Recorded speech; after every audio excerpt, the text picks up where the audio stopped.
ಆತ್ಮೀಯ ವಿದ್ಯಾರ್ಥಿಗಳೇ, ಕಳೆದ ತರಗತಿಯಲ್ಲಿ ನಾವು ಈ ಅಲ್ಲಮ್ಮ ಪ್ರಭುವಿನ ವಚನಗಳನ್ನು ನೋಡಿದ್ದೀವಿ. ನಿಮಗಿರುವ ಈ ಸಾಹಿತ್ಯ ಸಂಪದ ಅಂದರೆ ಬೇಸಿಕ್ ಕನ್ನಡ ವಿಷಯದಲ್ಲಿಯ ವಚನಗಳು ಎಂಬ ಈ ಎರಡನೆಯ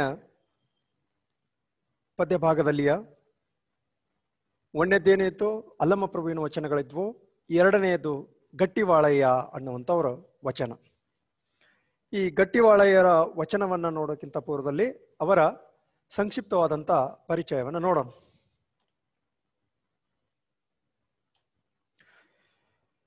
ಗಟ್ಟಿವಾಳಯ್ಯ ಈತನ ಕಾಲ 1160 ಅನ್ನುವಂಥದ್ದು.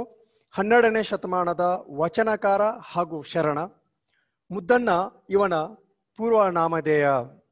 ಈತನ ಪೂರ್ವ ಹೆಸರು ಏನಾಗಿತ್ತು ಅಂದ್ರೆ ಮೊದಲ ಹೆಸರು ಏನಾಗಿತ್ತು ಅಂದ್ರೆ ಮುದ್ದಣ್ಣ ಅನ್ನುವಂಥದ್ದು ಇವರ ಮೊದಲ ಹೆಸರಾಗಿತ್ತು. ಶಿವಾನುಭವ ಸಾರುವ ಕೀರ್ತನೆಗೆ ಇವನ ಕಾಯಕ. ಶಿವಾನುಭವ ಸಾರುವಂತ ಈ ನರ್ತನೆಯನ್ನು ಮಾಡುವಂಥದ್ದು ಈತನ ಕಾಯಕ ಆಗಿತ್ತು. ಶಿವಾನುಭವ ಸಾರುವಂತ ನರ್ತನವೇ ಈತನ ಕಾಯಕ. ಕಪಟಿಗಳು ಇವನ ಸದಾಚಾರ ಪ್ರಭಾವದಿಂದಾಗಿ ನೈಜ ಜಂಗಮರಾದದ್ದು ಇವನ ವೈಶಿಷ್ಟ್ಯ. ಬಸವಣ್ಣನವರ ಒಂದು ಕಾಲಘಟ್ಟದಲ್ಲಿ ನೋಡೋದಾದ್ರೆ ಹಲವಾರು ಶರಣರು ನಂತರದಲ್ಲಿ ಆದಂಥವ್ರು ಶರಣರು ಅನ್ನುವಂಥದ್ದು. ಅವರು ಮೊದಲು ಬೇರೆ ಬೇರೆ ರೀತಿಯಾದಂಥ ವೃತ್ತಿಯನ್ನ ಮಾಡ್ತಾ ಇದ್ರು, ಕಾಯಕವನ್ನು ಕೈಗೊಳ್ತಾ ಇದ್ರು. ಅದೇ ತರ ಕಪಟಿಗಳು ಆಗಿರುವಂಥವ್ರು, ಕಳ್ಳತನ ಮಾಡ್ತಿರುವಂಥವ್ರು, ಸುಳ್ಳು ಹೇಳುವಂಥವ್ರು, ಇವರು ಕೂಡ ಏನಾಗಿದ್ರು ಅಂದ್ರೆ ಪೂರ್ವದಲ್ಲಿ ಈ ಶರಣರ ಪ್ರಭಾವದಿಂದಾಗಿ ಅವರು ಆ ಸದಾಚಾರದ ನಿಯಮವನ್ನು ಹೊಂದಿ ತಮ್ಮ ಬದುಕಿನ ಹಲವಾರು ಭಾವನೆಗಳನ್ನು ಬದಲಾವಣೆ ಮಾಡಿಕೊಂಡು ತಮ್ಮ ಬದುಕಿನ ಹಲವು ಕಾರ್ಯಗಳನ್ನ, ಕೆಟ್ಟ ಕಾರ್ಯಗಳನ್ನ ಬಿಟ್ಟು ಅವರು ಸದಾಚಾರದ ಒಂದು ಪ್ರಭಾವದಿಂದಾಗಿ ಏನಾಗ್ತಾರೆ ಅಂದ್ರೆ ನಿಜವಾದ ಜಂಗಮರಾಗ್ತಾರೆ. ಡಾಂಬಿಕತೆ ಇರುವಂತ ಎಷ್ಟೋ ಜನರು ನಂತರದಲ್ಲಿ ಜಂಗಮರಾಗುವಂಥದ್ದು, ನೈಜ ಜಂಗಮರಾಗಿರುವಂಥದ್ದು ಉದಾಹರಣೆಗಳಿವೆ. ಅದೇ ತರ ಈ ಗಟ್ಟಿವಾಳಯ್ಯರವರ ಒಂದು ಪ್ರಭಾವದಿಂದ, ಇವರ ಸದಾಚಾರದ ಪ್ರಭಾವದಿಂದಾಗಿ ಕಪಟಿಗಳೆಲ್ಲ ಏನಾಗ್ಬಿಟ್ರು ಅಂದ್ರೆ ನೈಜ ಜಂಗಮರಾದದ್ದು ಒಂದು ವೈಶಿಷ್ಟ್ಯ ಅನ್ನುವಂಥ ವಿಚಾರವನ್ನು ನಾವು ಇಲ್ಲಿ ಅರಿತುಕೊಳ್ಬೇಕಾಗ್ತದೆ. ಮದ್ದಳೆ ಬಾರಿಸುತ್ತಾ ನರ್ತಿಸುವಾಗಲೇ ಕೊನೆ ಹೆಸರು ಹೇಳಿದ್ರು. ಮೊದಲೇ ಹೇಳಿದ್ರು ಇವರು ಶಿವಾನುಭವ ಸಾರುವಂತ ನರ್ತನ ಮಾಡುವಂತವ್ರು ಆಗಿದ್ರು, ಇವ್ರ ಕಾಯಕ ಅದಾಗಿತ್ತು. ಮದ್ದಳೆ ಜೊತೆಗೆ ಮದ್ದಳೆಯನ್ನು ಬಾರಿಸುತ್ತಾ ಇರ್ಬೇಕಾದ್ರೆ ಅವರು ನರ್ತಿಸ್ಬೇಕಾದ್ರೇನೆ ಕೊನೆ ಹೆಸರು ಹೇಳಿದ್ರು. ಇವರ ವಚನಗಳನ್ನ ನೋಡೋದಾದ್ರೆ ಡಾಂಬಿಕ ಭಕ್ತರ ನಡವಳಿಕೆಗಳೆಲ್ಲ ವ್ಯರ್ಥವೆನ್ನುತ್ತಾರೆ. ಸುಮ್ಮನೆ ಡಾಂಬಿಕತ ಮಾಡೋದು ಅದು ಶ್ರೇಷ್ಠವಾಗಿರುವಂಥದ್ದಲ್ಲ, ಆತ ನಿಜ ಭಕ್ತ ಅನ್ನಿಸ್ಕೊಳಕ್ ಸಾಧ್ಯ ಇಲ್ಲ ಅನ್ನುವಂಥ ವಿಚಾರ ಇವರ ಹಲವಾರು ವಚನಗಳಲ್ಲಿ ಕೂಡ ಕಂಡು ಬರ್ತವೆ. ವೇಷಧಾರಿಗಳೆಲ್ಲರೂ ಭಕ್ತರಾಗಲು ಸಾಧ್ಯವಿಲ್ಲ. ಏನೋ ಕೊರಳಲ್ಲಿ ಲಿಂಗವನ್ನು ಧರಿಸುವಂಥದ್ದು, ಹಣೆ ಮೇಲೆ ವಿಭೂತಿಯನ್ನು ಧರಿಸುವಂಥದ್ದು, ಅಥವಾ ಕಾವಿಯನ್ನ ಹಾಕುವಂಥದ್ದು, ಇವು ಎಲ್ಲವನ್ನ ಹಾಕೊಂಡು ವೇಷಗಳನ್ನು ಧರಿಸಿಕೊಂಡು ಒಬ್ಬ ಆಂತರಿಕ ಭಾವನೆಗಳು ಕೆಟ್ಟದಾಗಿ ಇಟ್ಕೊಂಡು ಮೇಲೆ ಸದಾಚಾರಿ ಅನ್ನೋ ರೀತಿ ಒಳಗ ನಡವಳಿಕೆ ಮಾಡ್ತಿರುವಂತ ಹಲವಾರು ಡಾಂಬಿಕರ ನಡವಳಿಕೆಗಳಲ್ಲಿ ಅವರು ಆ ತರ ಡಾಂಬಿಕತೆಯ ಭಕ್ತವನ್ನ ವ್ಯಕ್ತಪಡಿಸುವಂಥದ್ದು ಏನಿದೆಯಲ್ಲ ಅದು ವ್ಯರ್ಥ ಅನ್ನುವಂಥ ವಿಚಾರವನ್ನು ಇಲ್ಲಿ ಹೇಳ್ತಾರೆ. ವೇಷಧಾರಿಗಳೆಲ್ಲರೂ ಭಕ್ತರಾಗಲು ಸಾಧ್ಯವಿಲ್ಲ, ಶರಣರ ಗುಂಪಿನಲ್ಲಿ ಅವರು ಸೇರಲು ಅರ್ಹರಲ್ಲವೆಂದು ಹೇಳುತ್ತಾನೆ. ಇವರು ವೇಷಧಾರಿಗಳು ಭಕ್ತರಾಗಕ್ಕೆ ಸಾಧ್ಯನೇ ಇಲ್ಲ, ಆದ್ರೆ ಈ ಶರಣರ ಗುಂಪಿನೊಳಗೂ ಅವ್ರು ಸೇರ್ಕೊಂಡು ಅವರು ಭಕ್ತರಾಗಕ್ಕ ಸಾಧ್ಯ ಇಲ್ಲ ಅನ್ನುವಂಥ ವಿಚಾರ, ಅರ್ಹರೇ ಅಲ್ಲ ಅವರು ಅನ್ನುವಂಥ ವಿಚಾರವನ್ನು ಕೂಡ ಅಲ್ಲಿ ಹೇಳ್ತಾನೆ. ಗುರುಲಿಂಗ ಜಂಗಮ ಕಲ್ಪನೆಗೆ ಹೊಸ ಆಯಾಮವನ್ನು ನೀಡುವ ಮತ್ತು ಹೊಸ ವ್ಯಾಖ್ಯಾನ ನೀಡುವ ಇವರ ಧೈರ್ಯ ಪ್ರಶಂಸನೀಯ. ಗುರುಲಿಂಗ ಜಂಗಮ ಅನ್ನುವಂಥ ಈ ಶರಣರ ಕಾನ್ಸೆಪ್ಟ್ ಏನಿದೆಯಲ್ಲ, ವಚನ ಸಾಹಿತ್ಯದಲ್ಲಿ ಬಹಳ ಒಲವನ್ನು ತೋರುವಂತದ್ದು ಇದು. ಈ ಕಲ್ಪನೆಗೆ ಗುರು ಲಿಂಗ ಜಂಗಮ ಅನ್ನುವಂಥದ್ದು, ಯಾರು ಗುರು, ಯಾರು ಲಿಂಗ, ಯಾರು ಜಂಗಮ ಅನ್ನುವಂಥ ಒಂದು ಪರಿಕಲ್ಪನೆಯ ಆಯಾಮಗಳನ್ನ ಏನ್ ನೀಡಿದಾರಲ್ಲ, ಅಲ್ಲಿ ಹೊಸ ವ್ಯಾಖ್ಯಾನವನ್ನು ನೀಡಿರುವಂಥವ್ರು ಯಾರು ಅಂದ್ರೆ ಇವರು ಈ ಗಟ್ಟಿವಾಳಯ್ಯನವರ ವಚನದಲ್ಲಿ ನಾವು ಕಾಣ್ತೀವಿ ಅನ್ನುವಂಥ ವಿಚಾರ. ಅಂದ್ರೆ ಅದು ಶರಣರ ಒಂದು ವೈಶಿಷ್ಟ್ಯ ಕೂಡ ಅದಾಗಿದೆ ಅನ್ನುವಂಥದ್ದು. ಯಾವುದು ಗುರು ಲಿಂಗ ಜಂಗಮ ಅನ್ನುವಂಥದ್ದು ಏನಿದೆ ಅಲ್ಲ, ಆ ಕಲ್ಪನೆ ಪಾರಂಪರಿಕವಾಗಿ ಬಂದಿರುವಂಥದ್ದು. ಅದನ್ನ ಬೇರೆ ಆಯಾಮದೊಳಗ ಹೊಸ ರೀತಿಯಾದಂತ ಒಂದು ರೀತಿಯೊಳಗ ವ್ಯಾಖ್ಯಾನ ನೀಡುವಂತ ಧೈರ್ಯ ಈ ಗಟ್ಟಿವಾಳೆಯವರು ಮಾಡಿದ್ರು. ಇಷ್ಟು ಇವರ ಸಂಕ್ಷಿಪ್ತವಾದಂತ ಒಂದು ಪರಿಚಯವನ್ನ ನಾವು ನೋಡ್ತೇವೆ. ಈ ತರ ಮೊದಲ ಹೆಸರೇನಾಗಿತ್ತು ಅಂದ್ರೆ ಮುದ್ದಣ್ಣ ಅನ್ನುವಂಥದ್ದು. ಈತ ಕಪಟಿಗಳ ಏನ್ ಮಾಡ್ತಾರೆ, ಇವರ ಒಂದು ಸದಾಚಾರದ ಪ್ರಭಾವದಿಂದಾಗಿ ನೈಜ ಜಂಗಮರಾಗ್ತಾರೆ ಅನ್ನುವಂಥದ್ದು. ಇವರು ಬಸವಣ್ಣನವರ ವಚನಗಳ ಹಾಗೆ ಡಾಂಬಿಕ ಭಕ್ತರ ಮತ್ತು ನಡವಳಿಕೆಯಲ್ಲಿ ಸರಿಯಾದ ಕ್ರಮವನ್ನು ಕಂಡುಕೊಳ್ಳದೆ ಇರುವಂತವ್ರು ಏನಾಗ್ಬಿಟ್ಟಿದ್ದಾರೆ ಅಂದ್ರೆ, ಅವ್ರು ಮಾಡ್ತಿರುವಂತ ಭಕ್ತಿ ವ್ಯರ್ಥ ಅನ್ನುವಂತ ವಿಚಾರವನ್ನು ಇಟ್ಕೊಂಡು ಹಲವಾರು ವಚನಗಳನ್ನು ಹೇಳಿದ್ದಾರೆ. ಇಷ್ಟು ಇವರ ಒಂದು ಸಂಕ್ಷಿಪ್ತವಾದಂತ ಪರಿಚಯ. ಅಷ್ಟಲ್ಲದೆ ಗುರು ಲಿಂಗ ಜಂಗಮ ಅನ್ನುವಂತ ಈ ಕಲ್ಪನೆಗೆ ಹೊಸವಾದಂತ ಆಯಾಮವನ್ನು ನೀಡುವಲ್ಲಿ ಮತ್ತು ಹೊಸ ವ್ಯಾಖ್ಯಾನ ನೀಡುವಲ್ಲಿ ಇವರು ಧೈರ್ಯ ತೋರಿರುವಂತದ್ದು ಒಂದು ಪ್ರಶಂಸನೀಯ ಅನ್ನುವಂತ ವಿಚಾರವನ್ನು ಕೂಡ ನಾವಿಲ್ಲಿ ಕಂಡುಕೊಂಡ್ವಿ. ಇಷ್ಟು ಇವರ ಒಂದು ಸಂಕ್ಷಿಪ್ತವಾದಂತ ಪರಿಚಯ. ಇಲ್ಲಿ ಇವರು ವಚನದ ವೈಶಿಷ್ಟ್ಯತೆ ಏನು ಅಥವಾ ವಚನದ ಆಶಯಗಳೇನು ಅನ್ನುವಂಥದ್ದನ್ನು ನೋಡೋದಾದ್ರೆ, ಉತ್ತಮರ ಸ್ನೇಹ ಹಿತವಾದದ್ದು. ಉತ್ತಮರ ಸ್ನೇಹ ಅನ್ನುವಂಥದ್ದು ಏನಿದೆ, ಹಿತವಾದದ್ದು ಹೇಳ್ತಾರೆ ನೋಡು. ವಚನದಲ್ಲಿ ಯಾವ್ದು ಸರ್ವಜ್ಞನ ತ್ರಿಪದಿಯಲ್ಲಿ ನಾವು ಕಾಣ್ತೀವಿ. ಉತ್ತಮರ ಸ್ನೇಹ ಅನ್ನುವಂಥದ್ದು ಹೇಗಿರುತ್ತೆ, ಕೆಟ್ಟವರ ಸ್ನೇಹ ಅನ್ನುವಂಥದ್ದು ಹೇಗಿರುತ್ತೆ, ಅಲ್ಲಿ ಜೇನಿಗೆ ಮತ್ತು ಬೊಚ್ಚಲ ನೀರಿಗೆ ಹೋಲಿಕೆ ಮಾಡಿ ಹೇಳ್ತಾರೆ. ಯಾವುದು ಉತ್ತಮರ ಸ್ನೇಹ ಹೆಂಗಿರ್ತತಿ, ಜೇನಿದ್ದಂಗಿರ್ತತಿ. ಕೆಟ್ಟವ್ರದ ಸ್ನೇಹ ಹೇಗಿರ್ತತಿ, ಬಚ್ಚಲ ರೊಜ್ಜಿ ಇದ್ದಾಗಿರ್ತತಿ ಅನ್ನುವಂಥದ್ದು. ಆ ರೀತಿ ಒಂದು ಸ್ನೇಹದ ಪ್ರತೀಕತೆಯನ್ನ ತಿಳಿಸಿಕೊಡುವಂತ ಹಲವಾರು ಸರ್ವಜ್ಞನ ವಚನಗಳು ಕೂಡ ಸಾಂದರ್ಭಿಕವಾಗಿ ನಾವು ಕಂಡ್ಕೋಬಹುದು. ಈ ರೀತಿ ಉತ್ತಮರ ಸ್ನೇಹ ಹಿತವಾದದ್ದು, ಪರಸ್ಪರ ಸಂಬಂಧಗಳು ರಾಗದ್ವೇಷ ರಹಿತವಾದದ್ದು. ಪರಸ್ಪರ ಸಂಬಂಧಗಳೇನಿದಾವಲ್ಲ, ಇದು ರಾಗ ದ್ವೇಷ ರಹಿತವಾದದ್ದು. ನಿಯಮಗಳ ಇಕ್ಕಟ್ಟಿನಿಂದ ಮಧುರ ಬಾಂಧವ್ಯಗಳು ಮುಖ್ಯ. ನಿಯಮಗಳ ಇಕ್ಕಟ್ಟಿಗಿಂತ ಮಧುರವಾಗಿರುವಂತ ಬಾಂಧವ್ಯಗಳು ಬಹಳ ಮುಖ್ಯ ಆಗ್ತವೆ. ನಾವು ಹಾಕೊಂಡಿರುವಂತ ನಿಯಮಗಳು ಅವುಗಳಕ್ಕಿಂತಲೂ ಮಧುರವಾಗಿರುವಂತ ಈ ಬಾಂಧವ್ಯ ಇದಾವಲ್ಲ, ಅವು ಬಹಳ ಮುಖ್ಯ ಆಗ್ತವೆ ಅನ್ನೋಂಥದ್ದು. ನಿಯಮಗಳಿರ್ಬೇಕು ಮನುಷ್ಯನಿಗೆ, ಆದ್ರೆ ಆ ನಿಯಮಗಳು ಇಕ್ಕಟ್ಟನ್ನು ತರುವಂಥದ್ದು ಇರಬಾರ್ದು. ಉದಾಹರಣೆಗೆ ಹೇಳೋದಂದ್ರೆ, ಉಪವಾಸ ಮಾಡಬೇಕು ಅನ್ನುವಂಥದ್ದು ಒಂದು ನಿಯಮ ಇದೆ. ಆದ್ರೆ ಆತ ಹೊಟ್ಟೆ ಹಸಿವಿಟ್ಕೊಂಡು ಉಪವಾಸ ಮಾಡುವಂಥದ್ದಲ್ಲ. ಅವನಿಗೆ ಉಪವಾಸದಂದ್ರೆ ಹಸಿವೆ ಅನಿಸ್ಬಾರ್ದು. ಆ ಒಂದು ಭಕ್ತಿಯ ಪ್ರವೇಶ ಇತ್ತು ಅಂದ್ರೆ. ಆ ತರ ಇಲ್ಲಲ್ಲ, ಮನ್ಸಿಗೆ ಬಂದಂಗ ಉಪವಾಸ ಅಂದ್ರೆ ಏನು ವಾರದ 4 ದಿನ ಉಪವಾಸ ಇರುವಂತವ್ರು ನೋಡ್ತೀವಿ. ಚೆನ್ನಾಗಿ ಆಹಾರ ತಗೊಂಡು ಸುಮ್ಮನೆ ಉಪವಾಸ ಮಾಡಿ ಅನ್ನುವಂಥವ್ರನ್ನ ಕೂಡ ನೋಡ್ತೀವಿ. ಆ ತರ ಇವರು ಇಕ್ಕಟ್ಟಿನ ಒಂದು ಭಾವನೆ ಬೇಡ ಅಂತ ಹೇಳ್ತಾರೆ. ನಿಯಮಗಳು ವ್ರತಗಳಿದ್ದಾವಲ್ಲ, ಅವನನ್ನ ಪಾಲಿಸ್ಬೇಕು. ಪ್ರೀತಿಯ ದ್ಯೋತಕವಾಗಿರ್ಬೇಕವು. ಒಂದು ಇಕ್ಕಟ್ಟು ಅಥವಾ ಕಟ್ಟು ಬಂಧದಿಂದ ಇರಬಾರ್ದು ಅಂತ ಉದಾಹರಣೆಗಳನ್ನು ಸಾಕಷ್ಟು ಕೊಡ್ತಾ ಹೋಗ್ತಾರೆ. ಮಧುರ ಬಾಂಧವ್ಯಗಳು ಮುಖ್ಯ. ಈ ಬಾಂಧವ್ಯ ಅನ್ನುವಂಥದ್ದು ಏನಿದಾವಲ್ಲ, ಅವು ಮಧುರವಾಗಿರುವಂಥವು ಇರಬೇಕು. ಅವು ಮುಖ್ಯವಾಗಿರ್ತಾವೆ.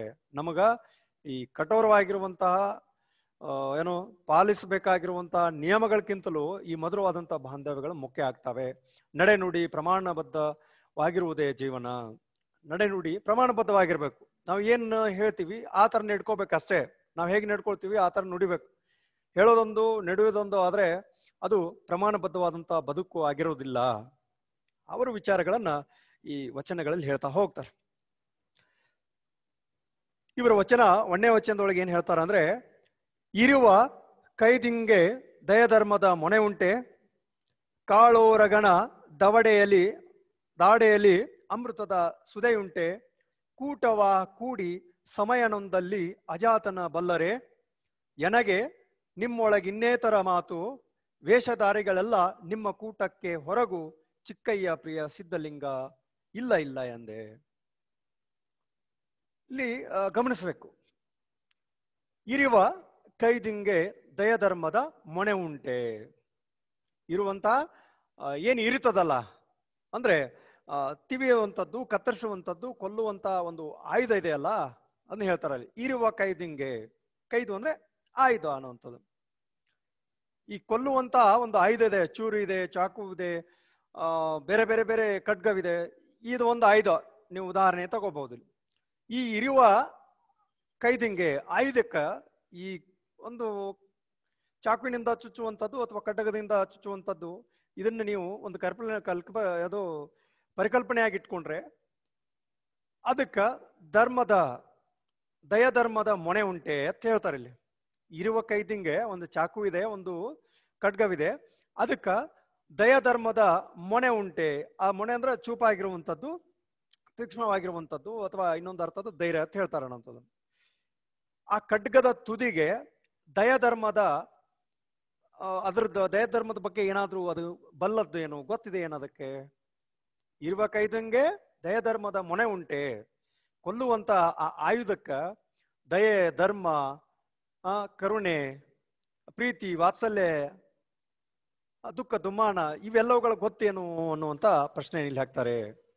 ಅದಕ್ಕೇನು ಖಡ್ಗಕ್ಕ ಅಥವಾ ಚಾಕುಕ್ಕ ಚುಚ್ಚೋದೊಂದೇ ಗೊತ್ತು, ಕೊಲೆ ಮಾಡೋದೊಂದೇ ಗೊತ್ತು, ಅದನ್ನ ಬಿಟ್ರೆ ಬೇರೆ ಏನೂ ಇಲ್ಲ ಅನ್ನುವಂಥದ್ದನ್ನು ಅದನ್ನ ಹೇಳ್ತಾರ ಅವರು. ಇರುವ ಕೈದಿಂಗೆ ದಯಧರ್ಮದ ಮೊನೆ ಉಂಟೆ.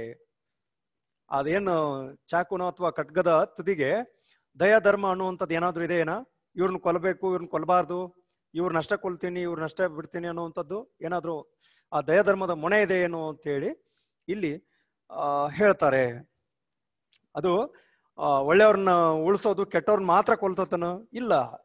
ಅದು ಒಂದು ಆಯುಧ, ಎಲ್ಲರನ್ನು ಕೊಲ್ತಾ ಹೋಗ್ತತಿ, ಎಲ್ಲರನ್ನು ಸಂಹಾರ ಮಾಡ್ತಾ ಹೋಗ್ತತಿ. ಅದಕ್ಕೆ ಹೇಳ್ತಾರೆ ಅದಕ್ಕೆ ದಯಾಧರ್ಮದ ಮೊನೆನೇ ಇಲ್ಲ.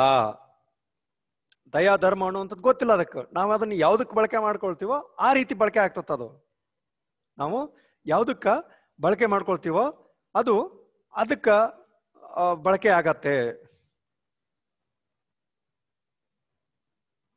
ಓಕೆ, ಹೇಳ್ತೀನಿ ಅದೇನು ಅನ್ನೋದು ಹೇಳ್ತೀನಿ, ಚಿಕ್ಕ ಪ್ರಿಯ ಏನು ಅನ್ನೋದು ಹೇಳ್ತೀನಿ, ಸರಿನಾ? ಅಂದ್ರೆ ಇರುವ ಕೈದಿಂಗೆ ದಯಧರ್ಮದ ಮೊನೆ ಉಂಟೆ. ಇರುವಂತ ಈ ಕೈದಿಗೆ ಹೌದಾ ಹರಿಯುವಂಥದ್ದು, ಕೊಲ್ಲುವಂತ ಒಂದು ಆಯುಧ ಇದೆ ಅಲ್ಲ, ಅದಕ್ಕೆ ದಯಧರ್ಮದ ಮೊನೆ ಇರೋದಿಲ್ಲ. ಐತೇನು ಅದಕ್ಕೆ ಪ್ರಶ್ನೆ ಮಾಡ್ತಾರ ಅವರು. ನಾವು ಐತ ತನ್ನಕ್ ಬರೋದಿಲ್ಲ ಇಲ್ಲಿ. ಯಾಕಂದ್ರ ಈ ಚಾಕು ಇದೆ ಅಂದ್ರೆ ಅದನ್ನ ಕಟ್ ಮಾಡುವಂಥದ್ದೇ ಕೆಲಸ, ಖಡ್ಗದೆ ಅಂದ್ರೆ ಸಂಹಾರ ಮಾಡುವಂಥದ್ದೇ ಕೆಲಸ. ನಾವು ಅದನ್ನ ಒಳ್ಳೇದಕ್ಕ ಸರಿ ಮಾಡ್ಕೋಬಹುದು, ಕೆಟ್ಟದಕ್ಕೂ ಅದನ್ನ ಉಪಯೋಗಿಸಬಹುದು. ಆದ್ರೆ ಅದಕ್ಕ ದಯಾ ಧರ್ಮ ಅನ್ನುವಂಥದ್ದು ಏನು ಇಲ್ಲ. ಕಾಳೋರಗನ ದಾಡೆಯಲ್ಲಿ ಅಮೃತದ ಸುದೆ ಉಂಟೆ. ಕಾಳಿಂಗ ಸರ್ಪ ಅಂತ ಹೇಳ್ತೀವಲ್ಲ, ಕಾಳೋ ಉರಗ, ಹೌದಾ? ಈ ಕಾಳಿಂಗ ಸರ್ಪದಲ್ಲಿ ಅಥವಾ ಒಂದು ದೊಡ್ಡದಾದಂತ ಉರಗನ ದಾಡೆಯಲ್ಲಿ, ಒಂದು ಹಾವಿನ ದವಡೆಯಲ್ಲಿ ಅಮೃತದ ಸುದೆ ಉಂಟೆ. ಹಾವಿನ ಬಾಯಲ್ಲಿ ಅಥವಾ ಹಾವಿನ ಹಲ್ಲಿನಲ್ಲಿ, ಆ ದವಡೆಯಲ್ಲಿ ಅಮೃತದ ಸುದೆ ಐತೇನು ಅಂತ ಕೇಳ್ತಾರ ಅವರು. ಅಮೃತದ ಸುದೆ ಇಲ್ಲ, ಅಲ್ಲಿ ವಿಷದ ಸುದೆ ಇದೆ ಅನ್ನುವಂಥದ್ದು. ವಿಷ, ಅದು ಕಚ್ಚಿದ್ರೆ ಸಾಕು ಸಾಯುವಂತ ವಿಷ ಇದೆ. ಅಲ್ಲಿ ಆ ದವಡೆಯಲ್ಲಿ ಏನಿದೆ, ಆ ದೊಡ್ಡದಾಗಿರುವಂತ ಹಾವಿನ ದವಡೆಯೊಳಗ, ಕಾಳೋರಗನ ದವಡೆಯಲ್ಲಿ ಕಾಳಿಂಗದ ಸರ್ಪ ಅಂತ ಹೇಳ್ತೀವಿ ನೋಡಿ, ದೊಡ್ಡದಾಗಿರುವಂಥದ್ದು. ಅದ್ರೊಳಗೆ ಏನಾದ್ರೂ ಅಮೃತದ ಸುದೆ ಸಿಗಾಕ್ ಸಾಧ್ಯತೆ, ಅಮೃತದ ಸವಿ ಸಿಗಾಕ್ ಸಾಧ್ಯತೆ ಇಲ್ಲ. ಅದರ ದವಡೆಯೊಳಗೆ ಏನಿದೆ ಅಂದ್ರೆ ವಿಷನೇ ಇದೆ ಹೇಳ್ತಾರ ಅಲ್ಲಿ. ಕೊಲ್ಲುವಂತ ಆಯುಧಕ್ಕ ದಯಧರ್ಮ ಅನ್ನುವಂಥದ್ದು ಐತೇನು? ಈ ಕಾಳಿಂಗ ಸರ್ಪ ಅಥವಾ ದೊಡ್ಡದಾಗಿರುವಂತ ಹಾವಿನ ದವಡೆಯಲ್ಲಿ ಅಮೃತದ ಸುದೆ ಐತೇನು, ಅಮೃತದ ಸವಿ ಇದೆಯೇನು ಅನ್ನುವಂಥದ್ದನ್ನ ಕೇಳ್ತಾರೆ. ಕೂಟವ ಕೂಡಿ ಸಮಯನೊಂದಲ್ಲಿ ಅಜಾತನ ಬಲ್ಲರೆ. ಕೂಟ ಅಂದ್ರೆ ಗುಂಪುಗಾರಿಕೆ ಅಂತ ಹೇಳ್ತೀವಲ್ಲ, ಕೂಡೋದು, ಸೇರೋದು ಅಂತ ಹೇಳ್ತೀವಲ್ಲ, ಆ ರೀತಿ ಬೆರೆಯೋದು. ಕೂಟವ ಕೂಡಿ ಸಮಯನೊಂದಲ್ಲಿ. ಸಮಯ ಅಂದ್ರೆ ಇಲ್ಲಿ ಎರಡು ರೀತಿಯಾದಂತ, ಒಂದು ಕುಲ ಅಥವಾ ಧರ್ಮ ಅನ್ನುವಂಥದ್ದನ್ನ ನಾವು ಇಲ್ಲಿ ಅರ್ಥ ಮಾಡ್ಕೋಬೇಕು. ಕಾಲ ಅನ್ನೋದಕ್ಕಿಂತಲೂ, ಹೌದಾ, ಟೈಮ್ ಅನ್ನೋಕ್ಕಿಂತಲೂ ನಾವಿಲ್ಲಿ ಇನ್ನೊಂದು ಬೇರೆ ಬೇರೆ ಅರ್ಥಗಳು ಬರುವಂಥದ್ದು. ಧರ್ಮ ಬರುತ್ತೆ, ಇನ್ನೊಂದು ಕುಲ ಅನ್ನೋವಂಥದ್ದು ಬರುತ್ತೆ. ಈಗ ಒಂದು ಸಮೂಹದೊಳಗೆ ಕೂಡ್ಕೊಂಡ್ಬಿಟ್ಟಿದ್ದೀವಿ. ಕೂಟವ ಅಂದ್ರೆ ಬೆರೆಯುವುದು, ಬೆರೆತು ಬಿಟ್ಟಿದ್ದೀವಿ, ಬೆರೆತು ಕೂಡಿದ್ದೀವಿ. ಅಲ್ಲಿ ಧರ್ಮ ಜಾತಿ ಅನ್ನುವಂಥದ್ರಲ್ಲಿ ಅಂದ್ರೆ ಅಜಾತನ ಬಲ್ಲರೆ. ಅಜಾತ ಅಂದ್ರೆ ಸಾವಿಲ್ಲದೆ ಇರುವಂತವನು, ಶಿವ ಅನ್ನುವಂಥ ರೀತಿ ಒಳಗೆ, ಹೌದಾ? ಅಜಾತನನ್ನು ಬಲ್ಲಕ್ಕೆ ಸಾಧ್ಯ ಇದೆನಾ?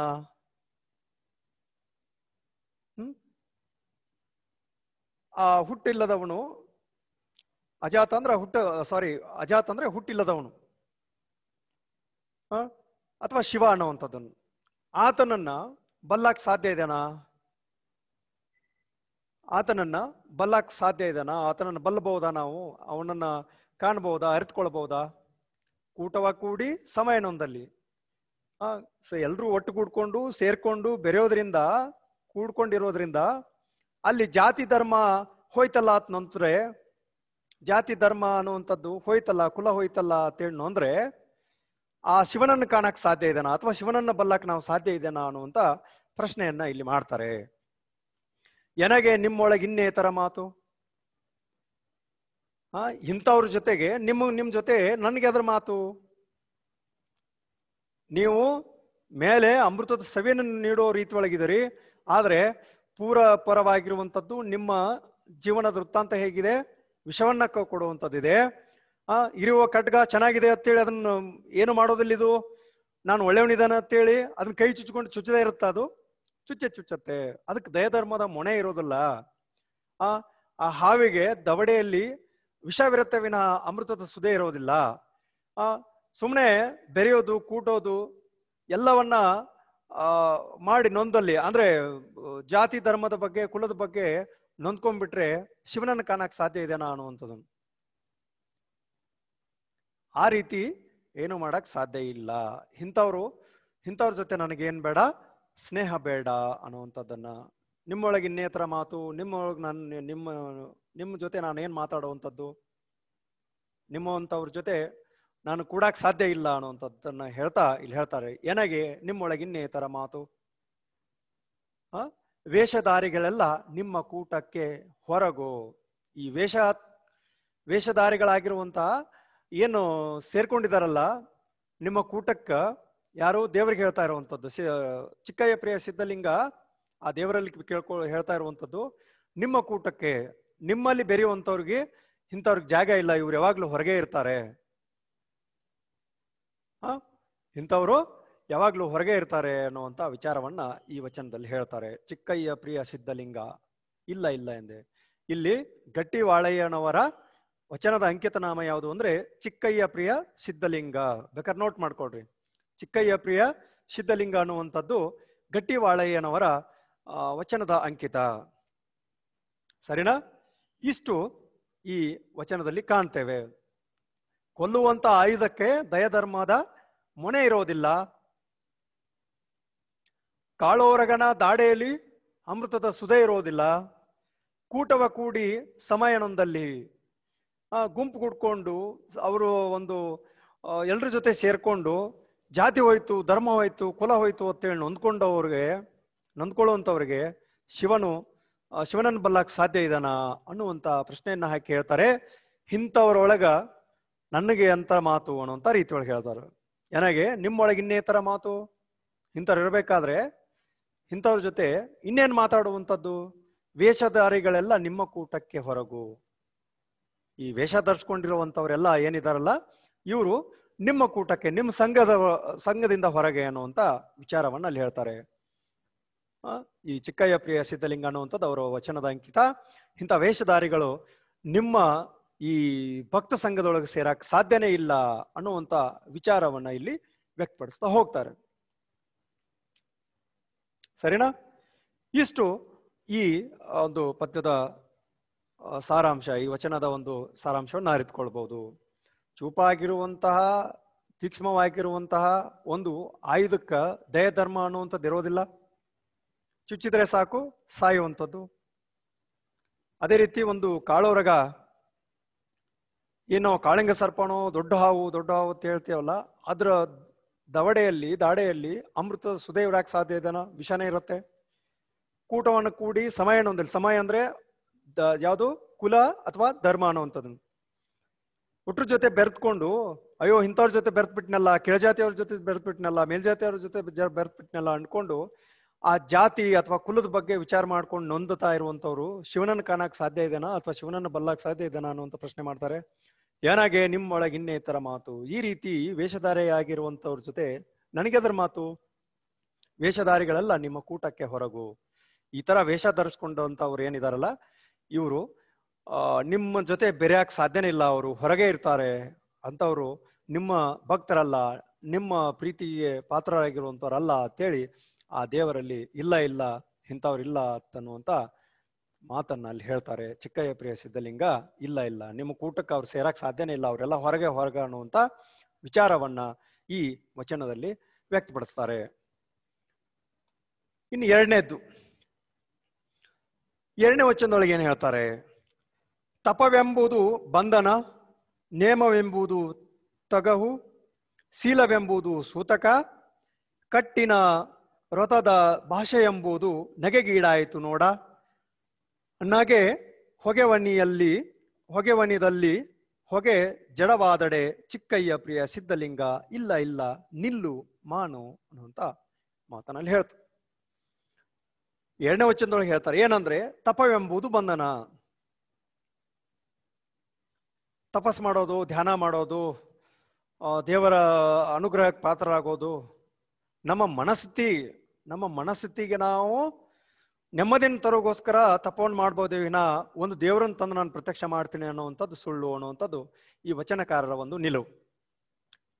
ತಪಸ್ ಮಾಡಾಕತ್ತೇಳಿ ಆ ತಪಸ್ವಿ ಆಗಿದ್ದ ಅಂದ್ರೆ ಅವನು ಕೇವಲ ಒಂದು ಬಂಧನಕ್ಕೆ ಒಳಪಟ್ಟಿದ್ದಾನೆ ವಿನಃ ಆತ ತನ್ನ ಒಂದು ದೇವರನ್ನ ಕಾಣುವಂತ ಪರಿ ಆಗಿರ್ಬೋದು ಅಥವಾ ಸ್ವವಿಚ್ಛೆಯಿಂದ ಅನ್ನುವಂಥದ್ದಲ್ಲ, ಒಂದು ಬಂಧನ. ಅದು ತಪ ಮಾಡ್ತಾ ಇದ್ದೀನಿ, ಏನು ಒಳ್ಳಾಡಬಾರ್ದು, ಏನು ಬರೇ ಶಿವನ ವಿಚಾರ ಮಾಡ್ಬೇಕು ಅದಕ್ಕೆ ಹೇಳ್ತಾರ. ತಪ ಅನ್ನುವಂಥದ್ದು ಏನು, ತಪಸ್ಸು ಅನ್ನುವಂಥದ್ದು ಇದೆಯಲ್ಲ, ಅದು ಬಂಧನ. ನೋಡ್ರಿ ಅವರು ಕೊಡುವಂತ ಸಾಂಕೇತಿಕ ರೂಪಗಳನ್ನು ನೋಡ್ರಿ. ತಪ ಅನ್ನೋದೇ ಬಂಧನ ಅಂತ ಹೇಳ್ತಾರ ಅವರು. ಈ ತರ ವೇಷ ಹಾಕೊಂಡು ಜೀವನ ಮಾಡೋದು ಬೇಡ. ನಾವು ಆ ದೇವರನ್ನ ಕಾಣುವ ಏನು ಸರಿಯಾದ ಕ್ರಮಗಳಿದ್ದಾವಲ್ಲ, ಅದನ್ನ ನಾವು ಸರಿಯಾದ ರೀತಿಯೊಳಗೆ ಬಳಕೆ ಮಾಡ್ಕೋಬೇಕು ಅನ್ನುವಂಥದ್ದು. ಕಾಯಕ ಮುಖೇನ ನಾವು ಕಾಣ್ಕೋಬೇಕು. ಸುಮ್ಮನೆ ಯಾವುದೋ ಒಂದು ವ್ರತ ಮಾಡಿದೆ, ಏನೋ ಒಂದು ತಪ ಮಾಡಿದೆ, ಜಪ ಮಾಡಿದೆ, ಇವೆಲ್ಲವೂ ಏನು ಬೇಡ ಅಂತ ಹೇಳ್ತಾರ ಅವರು. ಇವನ್ನೆಲ್ಲ ಏನಾಗ್ಬಿಡ್ತಾವ, ವ್ರತಗಳತಿ ನಗೆಗೀಡಾಗ್ಬಿಡ್ತಾವು ಅನ್ನುವಂತ ವಿಚಾರವನ್ನ ಅಲ್ಲಿ ವ್ಯಕ್ತಪಡಿಸ್ತಾರೆ. ಎಲ್ಲ ನಗೆಗೀಡಾಗ್ತಾವ ಇವು. ನಗ್ತಾರ, ನಾವು ತಪಸ್ ಮಾಡಿದೀವು, ವ್ರತವನ್ನು ಮಾಡ್ತಾ ಇದ್ದೀವಿ ಅಂದ್ರೆ ಜನರು ನಗ್ತಾನೆ. ಆತ್ರ ದೇವರು ಕೂಡ ಅದನ್ನ ಮೆಚ್ಚೋದಿಲ್ಲ. ಇಂಥದಿಂದ ನೀವು ಹೊರಗೆ ಬರ್ರಿ ಅನ್ನೋವಂಥದ್ದು. ತಪವೆಂಬುದು ಬಂಧನ. ತಪಸ್ಸು ಅನ್ನುವಂಥದ್ದು ಏನಂತ ಹೇಳ್ತಾರ ಅವರು, ಚಿಕ್ಕಯ್ಯ ಪ್ರಿಯ ಸಿದ್ಧಲಿಂಗ ಅಂಕಿತವನ್ನ ಹೊಂದಿರುವಂತ ಗಟ್ಟಿವಾಳೆ ಹೇಳ್ತಾರೆ, ತಪವೆಂಬುದು ಬಂಧನ, ನೇಮವೆಂಬುದು ತಗಹು ಅಂತ ಹೇಳ್ತಾರ ಅವರು. ನೇಮ ಅಂದ್ರೆ ನಿಯಮ ಅಂತ ಹೇಳ್ತೀವಲ್ಲ, ಅದು ನಿಯಮ. ಒಂದು ನಿಯಮ ಇರ್ತತ್ ನೋಡೋದು. ಆ ನಿಯಮವನ್ನ ಚಾಚು ತಪ್ಪದೆ ಪಾಲಿಸ್ಕೊಂಡು ಬರ್ತಿರ್ತಾರಲ್ಲ, ಅದು ಆ ನಿಯಮ ಅನ್ನುವಂಥದ್ದು. ನೇಮ ಅನ್ನುವಂಥದ್ದು ಏನಂತಂದ್ರೆ ತಗವು ಅಂದ್ರೆ ಇದು ಕಟ್ಟುಪಾಡು ಅಂತ ಹೇಳ್ತಾರ ಅವರು. ನೇಮ ಎಂಬುದು ಕಟ್ಟುಪಾಡು. ಅಲಂಪ್ರಭು ಒಂದ್ ಕಡೆ ಹೇಳೋದಿಲ್ಲ, ಶಾಸ್ತ್ರವೆಂಬುದು ಸಂತೆ ಸುದ್ದಿ, ಪುರಾಣವೆಂಬುದು ಪುಂಡರಗೋಷ್ಠಿ, ತಗವು, ಈ ವಿಚಾರಗಳನ್ನು ಕೂಡ ಅವ್ರು ಹೇಳ್ತಾರೆ ಅಲಂಪ್ರಭು ಅವರು. ನಾವು ಯಾವುದು 18 ಪುರಾಣಗಳನ್ನ ಕೇಳಿ ನಾವು ಪುಣ್ಯವಂತರಾಗ್ಬೇಕು ಅನ್ನುವಂತ ವಿಚಾರ ಹೇಳ್ತಾರಲ್ಲ, ಅದು ಪುಂಡರಗೋಷ್ಠಿ ಅಂತ ಹೇಳ್ತಾರ ಅವರು. ಅವ ಏನೇ ಹೇಳ್ತಾನ, ನೀವೇನೇ ಕೇಳ್ತೀರಿ, ಏನೇನೋ ಹೇಳ್ಕೊಂಡು ಏನೇನೋ ಮಾಡ್ತಾರ ಅಂತ ಹೇಳ್ತಾರ ಅವರು. ಇನ್ನ ಶಾಸ್ತ್ರ ಗ್ರಂಥಗಳನ್ನು ಓದ್ಬೇಕು. ಶಾಸ್ತ್ರ ಅನ್ನುವಂಥದ್ದು ಸಂತೆ ಸುದ್ದಿ ಅಂತ ಹೇಳ್ತಾರ ಅವ್ರು. ಶಾಸ್ತ್ರ ಅನ್ನುವಂಥದ್ದು ಸಂತೆ ಸುದ್ದಿ. ಅದು ಯಾವನೋ ಹೇಳ್ದ, ಯಾವನೋ ಬರೆದು ಶಾಸ್ತ್ರ ಮಾಡಿಟ್ಟ. ಯಾವನೋ ಪುರಾಣ ಹೇಳ್ದ, ಅದು ಪುಂಡ ಒಬ್ಬ ಇದ್ದ, ಅವ್ನು ಹೆಂಗ್ ತಿಳಿದಂಗೆ ಪುರಾಣ ರಚನೆ ಮಾಡಿ ಇಟ್ಬಿಟ್ಟ. ಅವ್ನು ನೀವು ಕೇಳ್ಕೊಂಡು ಪೌಂಡ್ರಾಗ್ತೀರಿ ಅಥವಾ ಪವಿತ್ರತೆ ಪಡ್ಕೊಳ್ತೀರಿ ಅಂದ್ರೆ ಸುಳ್ಳದು, ಅದರಿಂದ ಏನೂ ಆಗೋದಿಲ್ಲ ಅನ್ನುವಂಥದ್ದನ್ನು ಅದೇ ಹೇಳ್ತಾರೆ. ಪುರಾಣವೆಂಬುದು ಪುಂಡರಗೋಷ್ಠಿ, ಶಾಸ್ತ್ರವೆಂಬುದು ಸಂತೆ ಸುದ್ದಿ, ಈ ರೀತಿ ಹೇಳುವಂತ ವಿಚಾರಗಳನ್ನು ಕೂಡ ಇಲ್ಲಿ ಗಟ್ಟಿವಾಳೆಯನ್ನವ್ರು ಹೇಳ್ತಾರೆ. ತಪ ಅನ್ನೋದು ಏನಿದೆಯಲ್ಲ, ಇದು ಬಂಧನ ಇದ್ದ ಹಾಗೆ. ನೇಮ ಅನ್ನುವಂಥದ್ದು ಅಥವಾ ನಿಯಮ ಅನ್ನುವಂಥದ್ದು ಏನಿದೆಯಲ್ಲ, ಅದು ಕಟ್ಟುಪಾಡು, ತಗವು ಅನ್ನುವಂಥದ್ದು ಕಟ್ಟುಪಾಡು ಇದ್ದ ಹಾಗೆ. ಇನ್ನ ಶೀಲವೆಂಬುದು ಸೂತಕ, ನಡತೆ ಅನ್ನುವಂಥದ್ದು. ಶೀಲ ಅಂದ್ರೆ ನಡತೆ ಅನ್ನುವಂಥದ್ದು, ನಡೆದುಕೊಳ್ಳುವಂತ ರೀತಿ. ಶೀಲವೆಂಬುದು ಸೂತಕ ಅನ್ನುವಂಥದ್ದು. ಜನನ ಮರಣಗಳ ದಿಂದಾಗಿ ಉಂಟಾಗುವಂಥದ್ದು ಏನಿದೆ ಅಲ್ಲ, ಅದು ಈ ರೀತಿ ಸೂತಕ ಅನ್ನುವಂಥದ್ದು. ಶೀಲ ಅನ್ನೋದು ಏನಂತ ಹೇಳ್ತಾರೆ ಅವರು, ಸೂತಕ ಅಂತ ಹೇಳ್ತಾರೆ.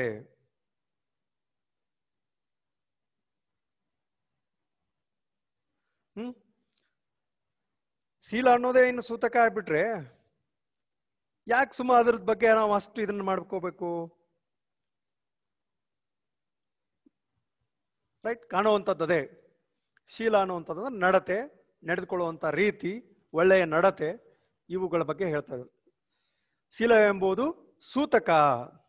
ಜನನ ಮರಣದಿಂದ ಉಂಟಾಗುವಂಥದ್ದು ಮೈಲಿಗೆಗೆ ಏನೋ ನಾವು ಸೂತಕ ಅಂತ ಕರಿತೀವಿ. ಏನು ಒಳ್ಳೆತನ ಬರೀ ಡಾಂಬಿಕತೆ ಬೇಡ ಅನ್ನೋವಂಥ ವಿಚಾರ ಇವರು ಅಷ್ಟೇ. ನಿಮ್ಮ ಆಂತರಿಕ ಭಾವನೆಗಳಿಗೆ ಧಕ್ಕೆ ಆಗದೆ ಹಾಗೆ ನೀವೇನು ನಡ್ಕೊಂಡು ಹೋಗ್ತಾ ಇರ್ತೀರಲ್ಲ, ಅದು ನಿಜವಾದ ನಡತೆ. ಇದು ಸುಮ್ಮನೆ ಬಾಹ್ಯವಾಗಿ ಹೊರಗಿನವ್ರಿಗೆ ಗೊತ್ತಾಗ್ಲಿ ನಾನು ಹಿಂಗಿದನ್ನೇ, ಹಿಂಗೆ ನಡೀತಾ ಇದೆ, ನಂದು ಹಿಂಗಿದೆ ವಿಚಾರ ಮಾಡೋದಿದೆ ಅಲ್ಲ, ಅದು ಕೇವಲ ಒಂದು ಡಾಂಬಿಕತೆಯ ವಿಚಾರ ಅನ್ನುವಂಥ ಭಾವವನ್ನ ಅಲ್ಲಿ ವ್ಯಕ್ತಪಡಿಸ್ತಾರೆ.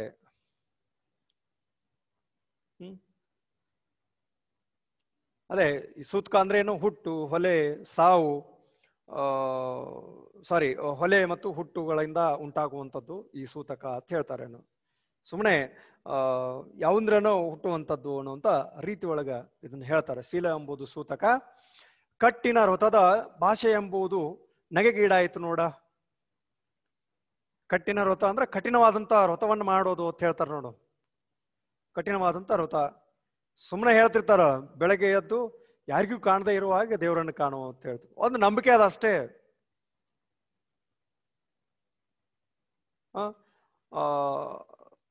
ವ್ರತಗಳನ್ನ ಕೈಗೊಳ್ಳುವಂಥದ್ದು, ನೀವು ಹೀಗೆ ಮಾಡಬೇಕು, ಹೀಗಿರ್ಬೇಕು, ಹೀಗೆ ಹೀಗೆ ಅಂತೇಳಿ ಹೇಳುವಂಥದ್ದು ಇದೆಯಲ್ಲ, ಅದು ಆ ಸ್ಥಿತಿ ಬಗ್ಗೆ ಹೇಳ್ತಾ ಇರುವಂಥದ್ದು.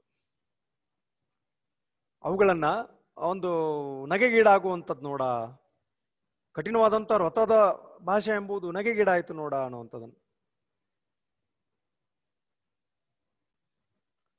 ರೈಟ್? ಅಂದ್ರೆ ಕಠಿಣವಾದಂಥ ವ್ರತದ ಭಾಷೆ ಅನ್ನೋದು ಏನಿದೆ ಅಲ್ಲ, ಕಠಿಣವಾಗಿ ನೀವು ಇಷ್ಟು ದಿನ ದೇವರನ್ನಿಗೆ ಹೋಗ್ಬೇಕು, ಇದನ್ನ ಮಾಡಬೇಕು, ಆ ರೀತಿ ಪೂಜೆ ಮಾಡಬೇಕು, ಈ ರೀತಿ ಪೂಜೆ ಮಾಡಬೇಕು ಅನ್ನುವಂಥದ್ದು ಏನಿದೆ ಅಲ್ಲ, ಅದು ಆ ಭಾಷೆ ಕಂಡ್ರೆ ಸಾಕು ನಗೆಗೀಡಾಗ್ತದ ನೋಡ.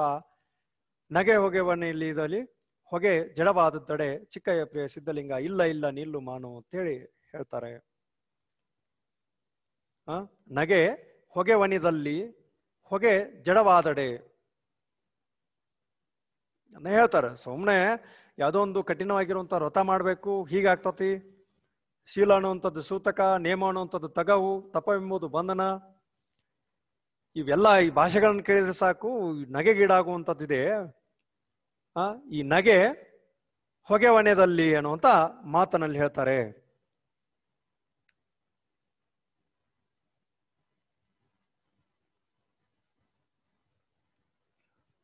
ಕಠಿಣ ಅಂದ್ರೆ ನಿರ್ಬಂಧ ಹಾಕೊಂಡಿರುವಂಥದ್ದು. ಕಠಿಣ ವ್ರತ ಅಂದ್ರೆ ನಿರ್ಬಂಧ ಹಾಕೊಂಡಿರುವಂಥದ್ದು. ಹೀಗೆ ಮಾಡಬೇಕು, ಹೀಗೆ ಇರಬೇಕು ಹೇಳ್ತಿರ್ತಾರೆ ನೋಡಿ. ಈ ಸಮಯಕ್ಕೆ ಒಳ್ಳೆ ಗಳಿಗೆ ಇದೆ, ಇನ್ನೊಂದು ಸಮಯಕ್ಕೆ ಕೆಟ್ಟ ಗಳಿಗೆ ಇದೆ. ಎಲ್ಲವೂ ಕೂಡ ಒಂದು ನಿಯಮ ಅಷ್ಟೇ. ಆ ನಿಯಮ ಅನ್ನುವಂಥದ್ದು ಏನು? ಕಟ್ಟುಪಾಡು. ಅವ್ ಹೇಳ್ತಾನ ನಾವು ಮಾಡ್ಬೇಕಷ್ಟೇ, ಅದನ್ನ ಬಿಟ್ರೆ ಬೇರೆ ಏನಿಲ್ಲ ಅನ್ನೋಂಥ ವಿಚಾರವನ್ನ ಈ 2ನೆಯ ವಚನದಲ್ಲಿ ಹೇಳ್ತಾರೆ. ನಗೆ ಹೊಗೆ ವನಿದಲ್ಲಿ ಹೊಗೆ ಜಡವಾದಡೆ ಚಿಕ್ಕಯ್ಯ ಪ್ರಿಯ ಸಿದ್ಧಲಿಂಗ, ಇಲ್ಲ ಇಲ್ಲ ನಿಲ್ಲು ಮಾನು, ಮಾನು ಅಂದ್ರೆ ನಿಲ್ಲಿಸು, ತಡೆ ಅನ್ನುವಂಥ ವಿಚಾರವನ್ನ ಅಲ್ಲಿ ಹೇಳ್ತಾರೆ. ಮುಂದೆ 3ನೇ ವಚನದಲ್ಲಿ ಏನ್ ಹೇಳ್ತಾರೆ ಅಂದ್ರೆ ಹೇಗಿರ್ಬೇಕು ಅನ್ನುವಂಥದ್ದನ್ನು. ಹೇಗಿರ್ಬೇಕು? ಲಿಂಗ ಗುರು ಲಿಂಗ ಜಂಗಮದ ಬಗ್ಗೆ ಹೇಳಿದ್ನಲ್ಲ, ಅವು ಹೇಗಿರಬೇಕು ಅನ್ನೋ. ತನುವ ಮೆರೆಯಬೇಕೆಂದು ಗುರುವ ತೋರಿ, ಮಣವ ಮೆರೆಯಬೇಕೆಂದು ಲಿಂಗವ ತೋರಿ, ಧನವ ಮೆರೆಯಬೇಕೆಂದು ಜಂಗಮ ತೋರಿ, ಲೇಸ ಮರೆತು ಕಷ್ಟಕ್ಕೆ ಕಡಿದಾಡುವ ಭಾಷೆಹೀನರ ಕಂಡು ನಾಚಿಕೆಯಾಯಿತು ಚಿಕ್ಕಯ್ಯ ಪ್ರಿಯ ಸಿದ್ಧಲಿಂಗ, ಇಲ್ಲ ಇಲ್ಲ ಎಂದೆ. ತನು ಅಂದ್ರೆ ದೇಹ ಅನ್ನುವಂಥದ್ದು. ತನು ಮರಿಬೇಕೆಂದು ಏನ್ ಮಾಡಿದೀವಿ? ಗುರುವಿನ ತೋರಿದ್ವಿ ಅನ್ನೋದು. ನಮ್ಮ ಈ ಶರೀರದ ಒಂದು ತನು ಅಂತ ಹೇಳ್ತೀವಲ್ಲ, ಇದನ್ನ ಮರಿಬೇಕಾಗಿ ಏನ್ ಮಾಡಿದೀವಿ ನಾವು? ಗುರುವಿನ ಒಂದು ಜ್ಞಾನದಲ್ಲಿ ತೊಡಕೊಳ್ಳುವಂಥದ್ದು, ಗುರುವಿನ ತೋರುವಂಥದ್ದು. ಇನ್ನ ಮನವ ಮರೆಯಬೇಕೆಂದು ಲಿಂಗವ ತೋರಿ. ಮನವ ಅಂದ್ರೆ ಮನಸ್ಸು ಮರಿಬೇಕಂತೇಳಿ ಲಿಂಗವನ್ನ ತೋರಿ. ಧನವ ಮರೆಯಬೇಕೆಂದು ಜಂಗಮವ ತೋರಿ. ಧನವ ಮರಿಬೇಕು ಅನ್ನುವಂಥದ್ದು ಜಂಗಮವ ತೋರಿ. ಲೇಸ ಮರೆತು ಕಷ್ಟಕ್ಕೆ ಕಡಿದಾಡುವ, ಹೌದಾ? ಲೇಸ್ ಮರೆತು ಕಷ್ಟಕ್ಕೆ ಕಡಿದಾಡುವಂತಹ ಏನು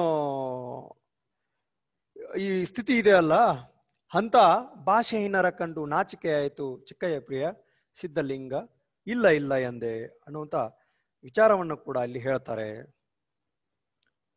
ಲಿಂಗವನ್ನು ತೋರುವಂಥದ್ದು ಯಾವುದು? ಮಣ ಬರಿಬೇಕಂತೇಳಿ ಲಿಂಗವನ್ನು ತೋರಿದಿವಿ.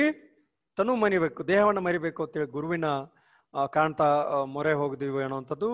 ಇನ್ನ ಧನವ ಮರಿಬೇಕೆಂದು ಜಂಗಮವ ತೋರಿ, ಆ ಸ್ಥಿತಿಗಳ ಬಗ್ಗೆ ಹೇಳುವಂಥದ್ದು. ಹೌದಾ? ಏನು ಧನವನ್ನು ಮರೆಯುವ ಸಂಬಂಧ ಏನ್ ಮಾಡ್ತಾ ಇದ್ದೀವಿ ನಾವು? ಮರೆಯಬೇಕೆಂದು ಜಂಗಮವನ್ನು ತೋರ್ತಾ ಇದ್ದೀವಿ. ಹೌದಾ? ಇಲ್ಲಿ ಜಂಗಮ ಅನ್ನುವಂಥದ್ದು ಪದದ ಅರ್ಥ ಏನಾಗತ್ತೆ ಅಂದ್ರೆ ಲೋಕ ಸಂಚಾರಿ, ಚಲನೆಯುಳ್ಳದ್ದು, ವಿರಕ್ತ, ಚಲಿಸುವ, ಈ ರೀತಿ. ದನ ಇತ್ತಂದ್ರೆ ಒಂದ್ ಕಡೆ ನಿಂತ್ಕೊಂಡು ನೆಲೆ ನಿಂತ್ಕೊಂಡು ಆರಾಮ್ ಬದುಕನ್ನು ಕಟ್ಕೋಬಹುದು. ಆದ್ರೆ ಜಂಗಮವನ್ನು ತೋರಿ ಏನ್ ಮಾಡ್ಬೇಕಾಗ್ತತಿ? ಧನವನ್ನು ಮರಿಬೇಕಾಗ್ತತಿ. ನೆಲೆ ನಿಲ್ಲದೇನೆ ಒಂದು ಕಡೆ ನೆಲೆ ನಿಲ್ಲದೆ ಸ್ಥಿತಿ ಈ ಜಂಗಮ ತೋರುವಂಥದ್ದು. ಹೀಗಾಗಿ ಹೇಳ್ತಾರ ಅವರು, ಈ ತನುವನ್ನ ಮರಿಬೇಕಂತೇಳಿ ನಾವೇನ್ ಮಾಡ್ತೀವಿ? ಗುರುವನ್ನು ತೋರ್ತೀವಿ. ಮಣವನ್ನ ಮರಿಬೇಕೆಂದು ನಾವೇನ್ ಮಾಡ್ತೀವಿ? ಲಿಂಗವನ್ನು ತೋರ್ತೀವಿ. ಧನವನ್ನ ಮರೆಯಬೇಕೆಂದು ನಾವ್ ಏನ್ ಮಾಡ್ತಾ ಇದ್ದೀವಿ? ಜಂಗಮವನ್ನು ತೋರ್ತಾ ಇದ್ದೀವಿ. ಲೇಸ ಮರೆತು ಕಷ್ಟಕ್ಕೆ ಕಡಿದಾಡುವ, ಹೌದಾ? ಲೇಸನ್ನ ಮರೆತು ಒಳ್ಳೆಯದು ಸುಖ ಅನ್ನುವಂಥದ್ದನ್ನ ಮರೆತು ನಾವು ಕಷ್ಟಕ್ಕೆ ಕಡಿದಾಡುವಂತಹ ಈ ಭಾಷೆಹೀನರ ಕಂಡು ನಾಚಿಕೆ ಆಯ್ತು. ಭಾಷೆಹೀನರ ಕಂಡ ಹೆಂಗಾಯ್ತು ಅಂದ್ರೆ ನಾಚಿಕೆ ಆಯ್ತು ಅನ್ನುವಂತ ವಿಚಾರವನ್ನು ಕೂಡ ಇಲ್ಲಿ ಹೇಳ್ತಾರೆ. ಒಳ್ಳೆಯದನ್ನ ಮರೆತು ನಾವೇನ್ ಮಾಡ್ತಾ ಇದ್ದೀವಿ? ಕಷ್ಟಕ್ಕೆ ಕಡಿದಾಡ್ತಾ ಇದ್ದೀವಿ, ಕಷ್ಟಕ್ಕ ಹೊಡೆದಾಡ್ತಾ ಇದ್ದೀವಿ. ಯಾವುದು ಒಳ್ಳೇದು ಏನು ಅನ್ನುವಂಥದ್ದನ್ನು ಎಲ್ಲವೂ ಕೂಡ ಈಗಿನ ಆಧುನಿಕ ಸ್ಥಿತಿಯಲ್ಲಿ ಶರಣರು ಮತ್ತು ಈ ದಾಸರ ವಚನಗಳು ಅಥವಾ ಕೀರ್ತನೆಗಳು ಎಷ್ಟರ ಮಟ್ಟಿಗೆ ಬಂದ್ಬಿಟ್ಟಿದಾವ ಅಂದ್ರೆ ಮನುಷ್ಯ ಏನು ಅನ್ನುವಂಥದ್ದನ್ನು ತಿಳಿಸ್ಕೊಡುವಂತ ಸಾರ್ಥಕತೆಯ ಬದುಕಿನ ವಿಚಾರಧಾರೆಗಳನ್ನು ತಿಳಿಸ್ಕೊಡುವಂತ ಕಾರ್ಯಕ್ಕೆ ಇವು ಅಣಿಯಾಗಿದ್ದಾವೆ. ಮನುಷ್ಯ ನೋಡು ಕಷ್ಟಪಟ್ಟು ದುಡಿಯೋದು, ಹೌದಾ? ಹಗಲು ರಾತ್ರಿ ಅನ್ನೋದೇ ಕಷ್ಟಪಡೋದು ಯಾವ್ದಕ್ಕಂದ್ರೆ ಸುಖಕ್ಕೋಸ್ಕರ, ತನ್ನ ಬದುಕು ಸರಿಯಾದ ಕ್ರಮದೊಳಗೆ ಇರಬೇಕು ಅನ್ನುವಂಥದ್ದನ್ನು. ಆದ್ರೆ ಎಲ್ಲವೂ ಕಷ್ಟಪಟ್ಟು ದುಡಿದು ಎಲ್ಲವೂ ಮಾಡಿದ್ರು ಸಹಿತ ಈ ಲೇಸು ಒಳ್ಳೆತನ ಅನ್ನುವಂಥದ್ದು ಇಲ್ಲ ಅಂದ್ರೆ ಅದು ವಿಚಾರಧಾರೆಯನ್ನ ಇಲ್ಲಿ ಹೇಳ್ತಾ ಇರುವಂಥದ್ದು. ಲೇಸ್ ಮರೆತು, ಒಳ್ಳೆಯದನ್ನ ಮರೆತು, ಸುಖ ಜೀವನವನ್ನ ಮರೆತು ಕಷ್ಟಕ್ಕೆ ಕಡಿದಾಡ್ತಿರುವಂತ, ಇರುವಷ್ಟು ದಿನ ಒಳ್ಳೆತನದಿಂದ ಬದುಕನ್ನ ಕಟ್ಕೊಳ್ಳದೆ ಇರುವಂತವ್ರನ್ನ ಕಂಡು, ಇಂಥ ಭಾಷೆಹೀನರನ್ನ ಕಂಡು, ಮಾತನಾಗಿಲ್ಲ ಇರ್ಲಾರ್ದಂಥವ್ರನ್ನ ಕಂಡು ನನಗೆ ನಾಚಿಕೆ ಆಯ್ತು ಚಿಕ್ಕಯ್ಯ ಪ್ರಿಯ ಸಿದ್ಧಲಿಂಗ, ಇಲ್ಲ ಇಲ್ಲ ಎಂದೇ ಅನ್ನುವಂತ ಮಾತನ್ನ ಇಲ್ಲಿ ಅವರು ವ್ಯಕ್ತಪಡಿಸ್ತಾರೆ. ಅಂದ್ರೆ ಒಟ್ಟಾರೆಯಾಗಿ ಗಟ್ಟಿವಾಳೆಯರ ವಚನಗಳ ಸ್ಥಿತಿ